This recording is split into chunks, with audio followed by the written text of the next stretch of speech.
orang yang dibela sama Allah Subhanahu wa taala itu Aisyah, istri Nabi SAW, yang dijuluki dengan dua panggilan Aisyah. Yang satu panggilannya Humaira. Apa arti Humaira? Kalau lagi malu wajahnya merah. Pernah ngeliat cewek wajahnya merah? Pakai gitu ya.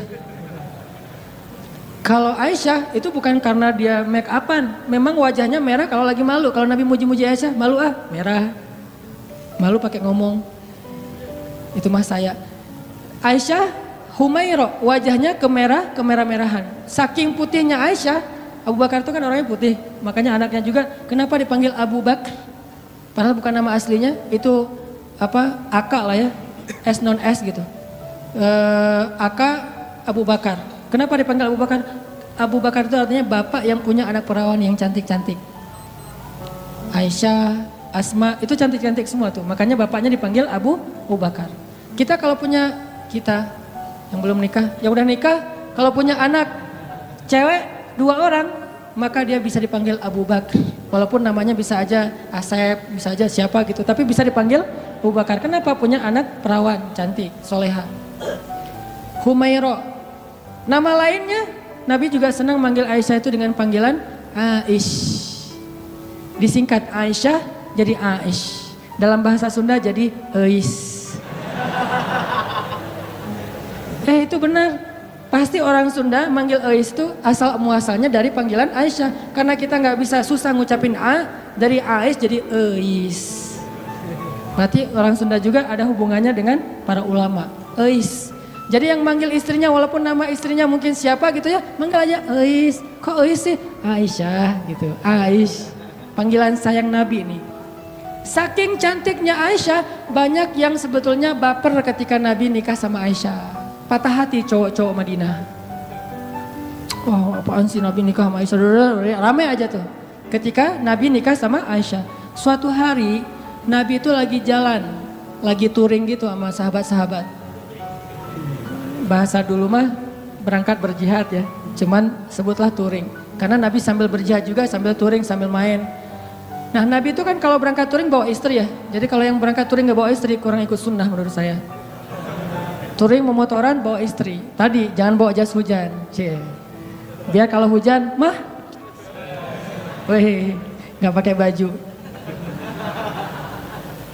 Nah Nabi lagi touring nih dengan para sahabat, sekitar 1000 motor lah ya, bermerek onta. Jalan touring sama para sahabat, di tengah jalan mampir di rest area.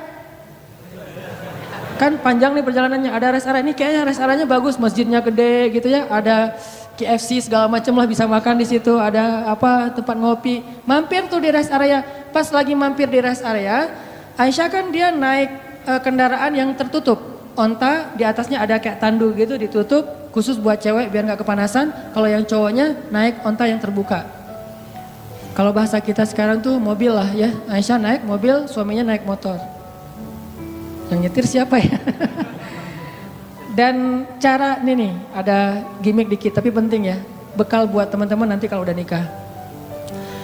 Nabi itu romantis banget loh sama istrinya. Kalau lagi touring gitu, istrinya pengen naik ke atas onta, maka Nabi akan jadikan lututnya sebagai tangga buat istrinya naik ke atas onta. Kan onta tuh tinggi tuh, udah duduk juga masih jangkung tinggi gitu kan.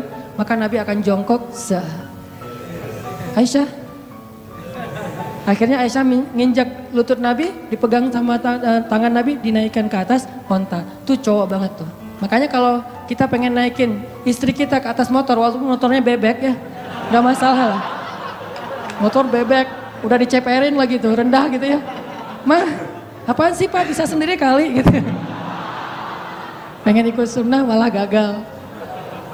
Jadi sunnah Nabi itu banyak yang seru-seru loh, keren-keren. Baca aja sirah dia, jangan cuma baca hadis teks ya. Baca juga sih sirah, banyak banget sunnah Nabi yang keren-keren, romantis. Touring nih, berhenti di rest area. Aisyah punya kendaraan sendiri. Pas lagi berhenti di rest area, Aisyah pengen ke belakang. Karena di rest area itu ada toilet segala macam, ada ikhwan, ada akhwat. Aisyah pergi ke belakang. Waktu itu Aisyah pakai kalung yang diberikan oleh ibunya, kalung hadiah pernikahan. Cuman centelannya itu udah agak-agak longgar gitu. Pas lagi ke belakang, balik, Baru sadar pas dipegang di dadanya, oh kalung saya jatuh hilang. Akhirnya minta izin ke Nabi, ya Rasulullah kalung saya jatuh dari cari-cari dari tadi nggak nemu. Tolong cariin dong. Akhirnya Nabi pun nyari, nggak nemu, mengerahkan para sahabat nyari. Sampai akhirnya nemu pas udah malam. Berhentinya sore, waktu asar sampai sunset, sampai udah malam, akhirnya mereka baru nemu tuh kalung. Karena udah kemalaman, Nabi pun memutuskan ya udah kita bermalam di sini deh, nggak usah ngelanjutin perjalanan, berhentilah sahabat di situ.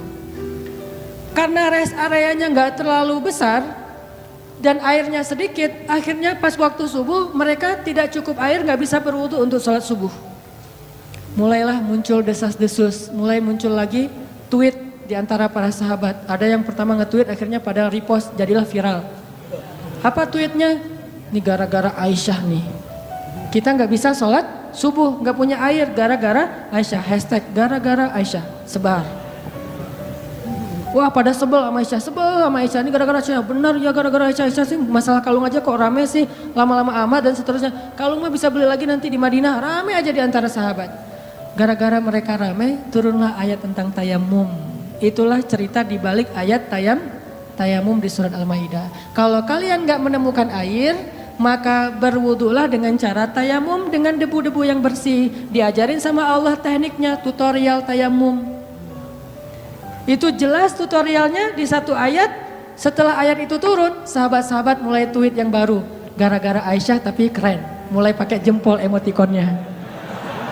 Tadi gara-gara Aisyah emotikonnya cemberut, sekarang gara-gara Aisyah jempol emotikon tersenyum. Gara-gara Aisyah akhirnya kita punya keringanan fikih dalam berwudu, yaitu tayamum. Berkah Aisyah. Paginya Aisyah, wah rame aja. Asal lewat Aisyah gitu. Pada respect gitu kan sama Aisyah, gara-gara dia turun ayat. Jalan lagi nih, kan touringnya jauh banget tuh, lintas Pulau Jawa kan ya, jauh banget lah pokoknya. Jalan lagi, ada rest area, berhenti lagi. Aisyah lagi seperti biasanya, semua orang pasti ke belakang. Aisyah ke belakang, datang, jatuh lagi tuh kalung. Ini cara takdir Allah nih. Jatuh lagi kalung, waktu itu Aisyah udah nggak enak mau ngasih tahu Nabi. Daripada ntar viral lagi kan ya, jadi trending topik. Ya udah deh, gua cari sendiri aja. Lagi nyari-nyari di belakang, nyari-nyari kalung yang jatuh. Nabi memutuskan, ayo kita lanjutkan perjalanan. Sehingga para sahabat pun memberdirikan onta itu dan jalan. Nah tadi Aisyah kan masuknya di atas tanduk. Waktu itu sahabat yang mengangkat tanduk nggak sadar kalau di dalamnya Aisyah udah nggak ada. Kenapa? Itu menunjukkan bahwa Aisyah itu kurus. Itu komen ulama di hadis tersebut. Makanya kalau baca hadis jangan cuma baca teksnya, baca komennya juga. Biar lebih jelas gitu. Oh ternyata kata ulama Aisyah itu kurus. Kenapa bisa kurus? Dia rajin zumba. Zumbanya Aisyah ngepel di rumah, beres-beres rumah itu zumbanya Aisyah. Jadi keringatan terus sehingga badannya tuh bagus. Gak pernah lebih dari 55 kilo. Kalau ada di atas 55 kilo berarti gak ikut sunnah. Ya. Buat cewek ya, buat cewek. Aisyah tuh masih kurus, jadi dia ada di dalam tandu gak ada, sama aja gak terlalu ngaruh. Karena berat tandu lebih berat daripada Aisyah. Begitu diangkat oleh para sahabat, gak sadar kalau Aisyah udah gak ada di dalam tandu. Jalanlah Nabi. Yuk berangkat, semuanya pada jalan.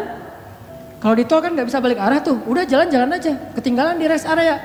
Nah Aisyah lagi nyari-nyari, pas dia dapat, senang, alhamdulillah udah dapat nih. Balik ke tempat Nabi tadi berhenti, ternyata pasukan Islam atau rombongan touring udah pada pergi. Ketinggalanlah Aisyah dari rombongan touringnya. Karena tertinggal, Aisyah pun berpikir nanti kalau Nabi sadar pasti Nabi akan jemput lagi nih. Ya udah saya tunggu aja. Sambil nunggu Aisyah pun duduk di sebuah batu bersandar. Karena nunggunya lama bersandar di batu, lama-lama ketiduran. Tertidur di sebuah batu gitu. Nabi kalau ngelakuin touring biasanya menempatkan seorang sahabat sebagai penyisir jalan di belakang. Takutnya ada barang yang ketinggalan, orang ketinggalan kayak gitu. Namanya Sofwan bin Mu'attal. Sofwan ini jomblo terkeren di Madinah. Anak Madinah yang keren, masih jomblo pula. Dan biasanya cewek-cewek kalau Sofwan lewat, Sofwan gitu. Sofwan tuh terkenal lah, paling keren. Kalau di Mekah yang keren kayak Sofwan itu Mus'ab bin Umair.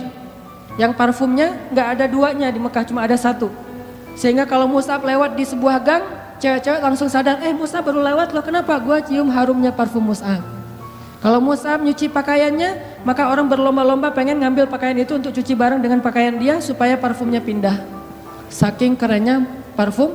Emang parfum gimana? Harga 100 milinya, 100 mili itu yang kecil 20 juta. Karena saya pernah pas lagi umroh nyari-nyari parfum kayak gitu tuh di Bin Daud, di Hilton, di depan Masjidil Haram. Pas saya masuk ditanya sama yang penjaganya, dari mana? Indonesia. Udah nggak usah masuk deh. Kenapa? Indonesia bakhil katanya. Kalau Malaysia boleh masuk, kalau Indonesia nggak boleh. Ini penghinaan nih kata saya nih. Masa orang Malaysia boleh masuk? Soalnya orang Malaysia kalau masuk beli. Kalau kita cuma window shopping gitu kan, udah pergi. Saya tanya, karena saya bisa bahasa Arab capruk. Anak uhibbu supermil lah pokoknya ya. Capruk aja, banyakin ain aja pokoknya biar Arab gitu ya. Akhirnya dia nggak ngerti, udah masuk aja lah. Karena nggak ngerti ya, daripada rame. Masuk ngelihat parfum 1 milinya 100 mili yang kecil gitu. Harganya 20 juta. Pas saya lihat langsung jantungan. 20 juta, berarti sekali pakai 100 ribu. Dicoel sekali 100 ribu, 2 kali 200 ribu, sehari 500 ribu pakai parfum doang. Itu Mus'ab bin Umair. Sofwan gitu juga tuh, anak Madinah yang bisa dibilang cowok kece-nya Madinah lah. Lagi nyisir, pas sampai di rest area ngelihat ada cewek lagi tidur di atas batu, bukan tidur lebih tepatnya bersandar di batu ketiduran. Pas Sofwan mendekat, ngelihat wajahnya ternyata itu Aisyah. Langsung Sofwan berta'awuz. A'udzubillahi minasyaitonirrajim. Terus Sofwan mengatakan, taraju, innalillah wa inna ilaihi raji'un. Taraju. Taraju yang di Tasik Garut itu dari bahasa Arab. Taraju. Apa arti taraju? Innalillah wa inna ilaihi raji'un. Taraju artinya mengucapkan innalillah. Langsung Sofwan, innalillah wa inna ilaihi raji'un, berpaling. Coba bayangin, solehnya Sofwan. Kalau kita kan, alhamdulillah. Kebaliknya. Kalau Sofwan, innalillah. Nih cowok keren tuh kayak gitu tuh. Innalillah. Kalau Maryam, ngelihat Jibril, kan Maryam pernah lagi sendirian tuh di mihrab. Lagi berzikir. Tiba-tiba datang cowok keren namanya Jibril. Gabriel. Jibril tuh kan kalau turun ke bumi berwujud basyaron sawiyya. Laki-laki yang sempurna. Pas Maryam ngelihat cowok keren gitu, apa kata Maryam? A'udzubillah. Bukan Masya Allah, bukan. A'udzubillah. Jadi cewek-cewek nih, kalau ngelihat postingan ada cowok yang keren, a'udzubillah. Yang mana ya tadi? A'udzubillah aja, jangan dilihat. Yang cowok-cowoknya ada yang cewek keren, innalillah wa inna ilaihi raji'un. Jadi kalau cewek-cewek nanti di luar dengerin ada yang tarajo, berarti ada yang keren tuh. Mana.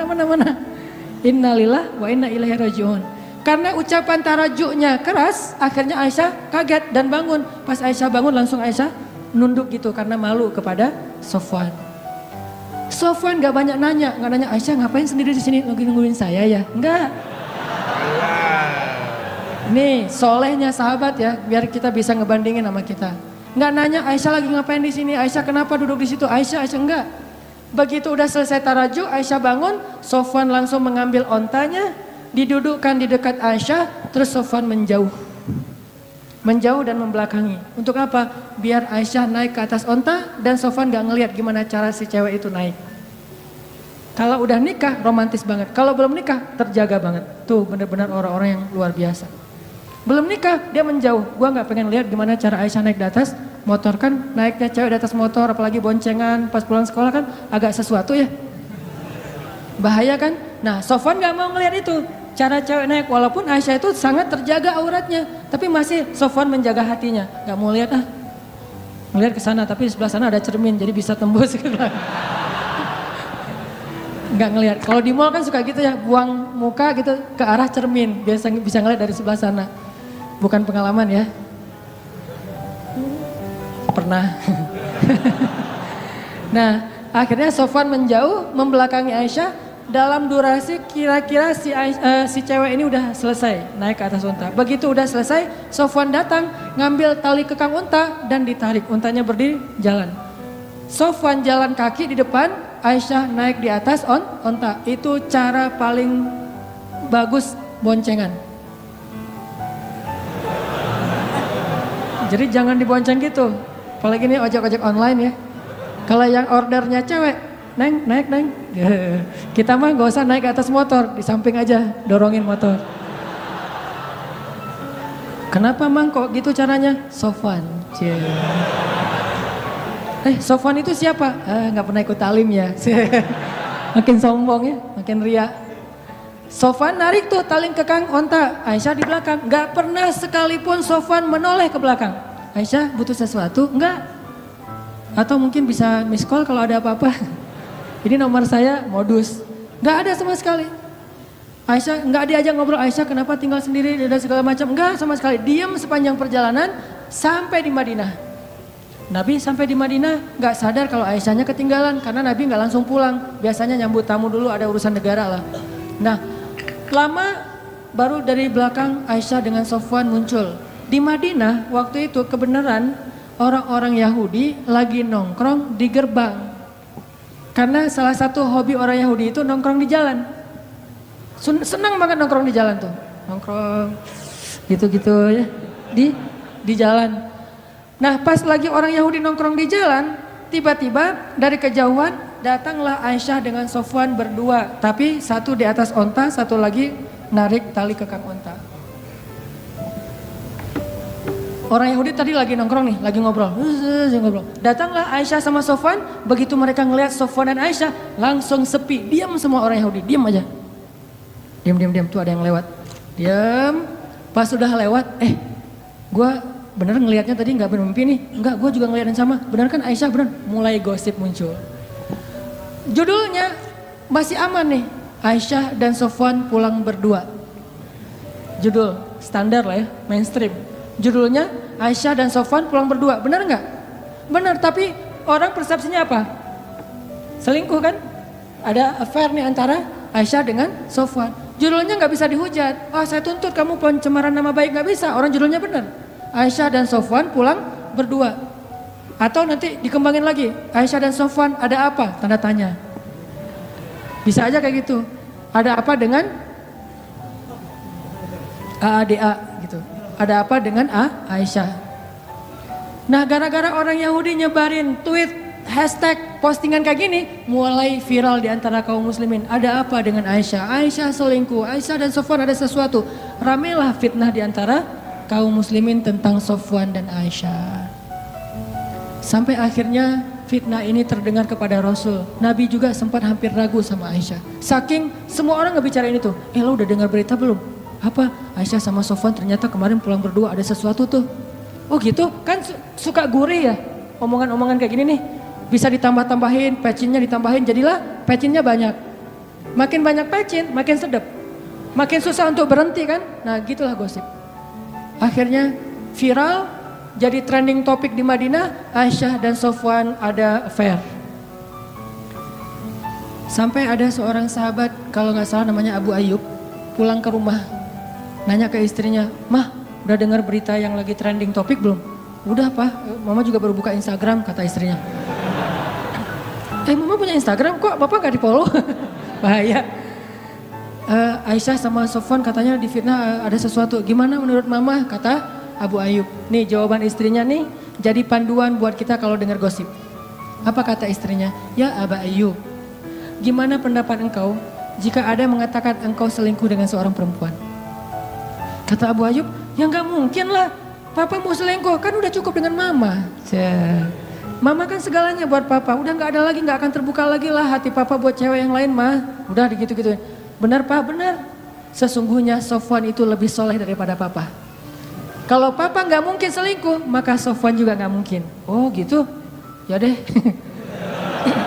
Ditanya lagi sama istri Abu Ayyub, Pak, ya Abu Ayyub, gimana menurut engkau jika ada yang mengatakan Mama selingkuh? Kata Abu Ayyub, nauzubillah gak mungkin. Papa percaya banget sama Mama. Mama itu kan cewek yang paling setia, yang menjaga diri dan segala macam. Kata istrinya, sesungguhnya Aisyah lebih soleha daripada Mama.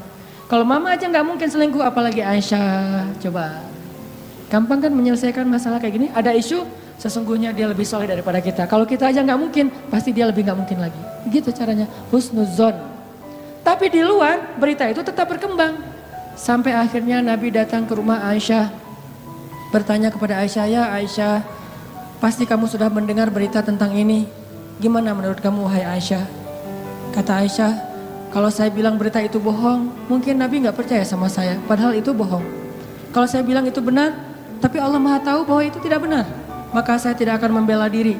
Wallahul musta'an, saya akan curhat hanya kepada Allah saja. Allah yang Maha menolong. Masuk ke kamar, Aisyah kecewa gitu sama Nabi. Karena Nabi dianggap nggak ngebelain Aisyah. Nabi juga bingung, benar nggak, emang kayak gitu. Saking parahnya berita ini. Nabi juga bingung nih, hampir aja Nabi menceraikan Aisyah. Saking luar biasanya fitnah. Nggak lama kemudian Nabi dalam keadaan sedang sedih, rasa perasaannya tuh lagi kacau banget. Turun surat An-Nur ngebelain Aisyah. Sesungguhnya orang-orang yang menyebarkan berita bohong itu adalah bagian dari umat Islam sendiri. Ternyata yang menyebarkan itu bukan orang Yahudi. Orang Yahudi cuma munculin tweet pertama orang Yahudi, tapi yang bikin dia viral orang Islam. Mungkin postingan pertama bukan dari orang Islam, dari luar. Sengaja pengen bikin masalah. Yang bikin itu jadi fitnah, kita sendiri nge-repost sembarangan. Mungkin gak ada masalah sebetulnya, kita aja yang membentur-benturkan. Sesungguhnya yang membawa berita bohong itu adalah orang Islam sendiri.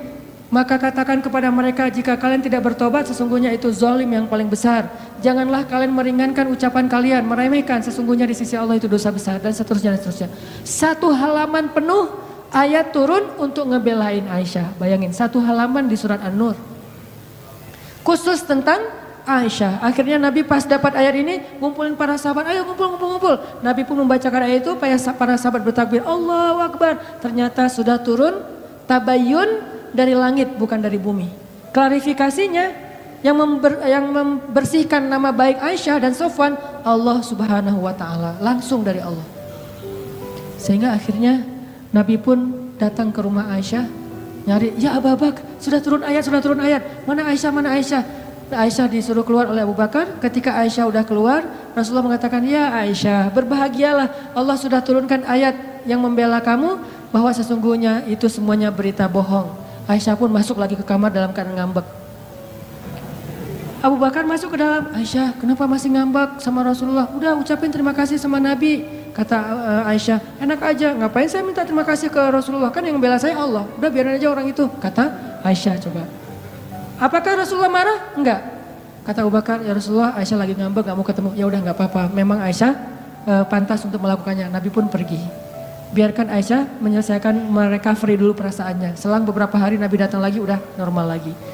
Orang dibela sama Allah sampai turun ayat satu halaman. Kok bisa kayak gitu? Apa rahasianya? Rahasianya satu, teman-teman. Coba teman-teman buka surat Fussilat, surat 41 ayat 30. Itulah rahasianya. Surat Fussilat, surat 41 ayat 30. Nih, kita baca ya dikit lagi. Surat Fussilat, surat 41 ayat 30. Bismillahirrahmanirrahim. Mangga.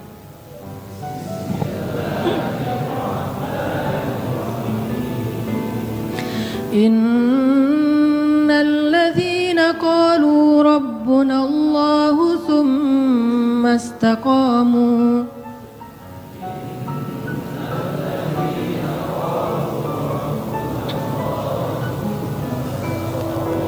تتنزل عليهم الملائكة ألا تخافوا ولا تحزنوا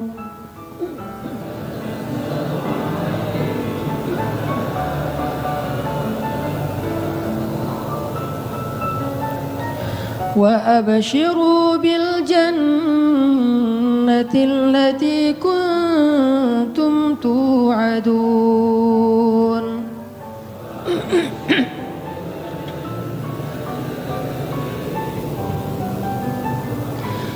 نحن أولياؤكم في الحياة الدنيا وفي الآخرة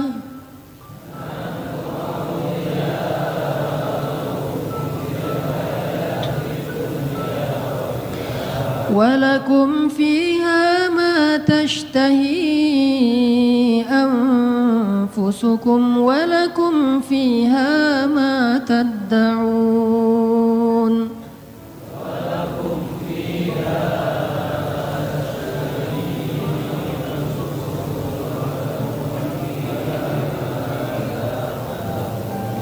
Sesungguhnya orang-orang yang berkata Rob kami adalah Allah, kemudian mereka berkomitmen istiqomah, maka turunlah kepada mereka malaikat-malaikat secara berbondong-bondong dan mengatakan, janganlah kalian takut, janganlah kalian khawatir, bergembiralah dengan surga yang telah dipersiapkan untuk kalian semua.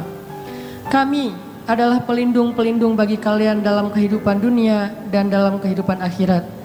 Di sana, di dalam surga, ada hal-hal yang kalian sukai, dan di sana juga ada apapun yang kalian minta.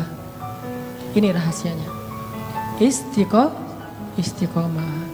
Arti istiqomah, 1 komitmen, 2 konsisten. Sehingga kata Allah, tatanazzalu alaihimul malaikah. Sebagaimana Jibril turun untuk ngebelain Hafsah. Tatanazzalu alaihimul malaikah. Sebagaimana Jibril turun membawa wahyu untuk Aisyah. 2 kali, 1 ayat tayamum, 2 ayat untuk membela fitnah terhadap Aisyah. Tatanazzalu alaihimul malaikah. Nahnu awliyaukum. Kami yang akan ngebelain kalian, yang akan ngelindungin kalian. Siapa kami? Allah Subhanahu wa taala yang kemudian menyuruh para malaikat untuk ikut serta membela dan melindungi orang-orang yang Allah bela. Siapa mereka? Orang yang istiqomah. Makanya terus aja on the track, jangan sampai kita melenceng. Kalau terlanjur melenceng, langsung balik lagi. Melenceng langsung balik lagi, cara baliknya dengan taubah dan istighfar, hijrah. Kalau kita istiqomah, nanti suatu saat setelah istiqomah kita diakui oleh Allah, disahkan, Allah udah ridho, oh ternyata benar kamu istiqomah, maka Allah Subhanahu wa taala yang akan membela kita, bukan manusia. Allah sendiri yang bakal ngebelain kita.